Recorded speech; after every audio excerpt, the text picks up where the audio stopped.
ডিম দিয়ে আলু দিয়ে ঘন্ট করতেছি। এই যে ডিমটা মাঝখানে দিয়ে দিছিলাম,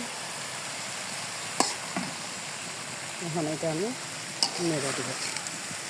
আর আলু সাপছানোর জন্য এই যে আলুগুলো দিছিলাম তুলে রাখবো। ও আবার একটু ঝাল খেতে পারে না, তো 2 পিস আলু দিয়ে রাখছি। আর এই যে ডিমটা ভেঙে মাঝখানে দিয়ে দিচ্ছি, এখন সিদ্ধ হয়ে গেছে। এখন আস্তে করে শুধু খালি নাড়া দিয়ে দেবো। এটা ডিম আলু পটল ঘন্ট, এটা আমাদের বাড়িতে খুব পছন্দ করে আমাদের উত্তরবঙ্গের লোকজন। এই যে আলু দুইটা খণ্ড করে দিছি, 1 পিস আলু আর এই সাপ ছানার জন্য। এইভাবে এইভাবে নেড়ে নেড়ে একবার একটা ঘন্ট করে ফেলবে। এত মজা লাগে, আপনারা ট্রাই করে দেখতে পারেন যে আসলে এই তরকারিটা অনেক মজা লাগে। এই যে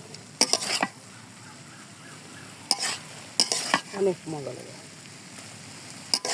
একেবারে নাড়তে নাড়তে একটু এভাবে দিয়ে দেবো।